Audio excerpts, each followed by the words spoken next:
Kwa mara ya kwanza Rais wa Tanzania Samia Suluhu ameweza tu kuweza kutoa statement ambayo pia ni controversial sana baada tu kuweza kusema tu kwamba ameanza kutoa msamaha kwa watu ambao pia walikuwa tu wameweza kamatwa kuhusiana na issue nzima ya machafuko ambayo pia yaliweza kufanyika kule Tanzania, na mtu ambaye pia anatarajiwa kuweza kuachiliwa pia ni Niffer, ama ni mmoja tu mwanabiashara kule Tanzania ambaye pia anafanya kazi ya cosmetic, ambaye pia amekuwa jela sasa kwa wiki mbili sasa baada ya uchaguzi kuweza kufanyika kule Tanzania. Imesemekana tu kwamba Rais Samia Suluhu ameweza kupunguza kifungo chake kwa sababu Niffer alikuwa anashtakiwa tu kwa kosa la uhaini ama treason ukipenda kwa kizungu, na alikuwa inatakana tu basi kesi ikiweza kumalizika ama ikipatikana na hatia huenda tu labda Niffer angeweza kunyongwa, lakini ameweza kupunguzwa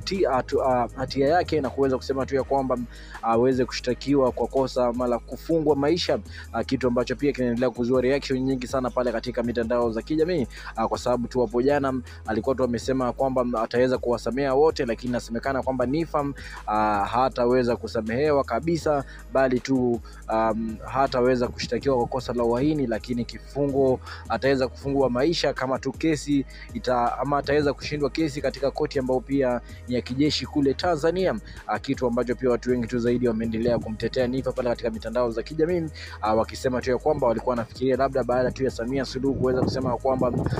ataweza kuwasamea watu ambao pia walikuwa walishikwa hivyo majuzi, basi alikuwa anafikiria labda anamaanisha kuweza kuachilia kabisa, lakini tofauti na ripoti ambayo pia imeweza kutolewa na wanajeshi kule Tanzania, inasemekana tu kwamba Niffer ataweza kufungwa maisha. Sijui maoni yako ni yapi kulingana na hizo statement ambazo pia zinaendelea kutolewa pale katika mitandao za kijamii, kwa sababu tayari tu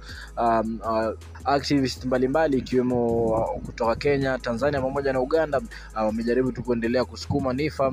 kuweza kuachiliwa kwa wiki mbili sasa hivi, kwa sababu tu aliweza kufanya challenge ya video fulani hivi ambayo pia iliweza kumletea shida sana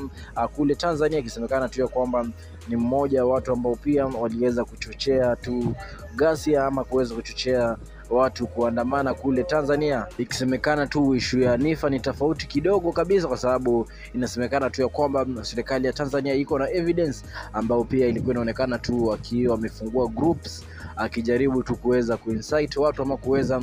kukusanya watu ambao pia wataweza kuandamana, na ndio maana tu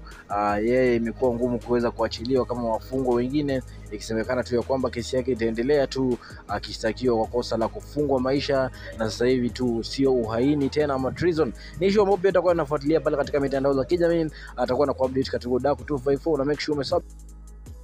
baby wa baby alafu huyu ni baby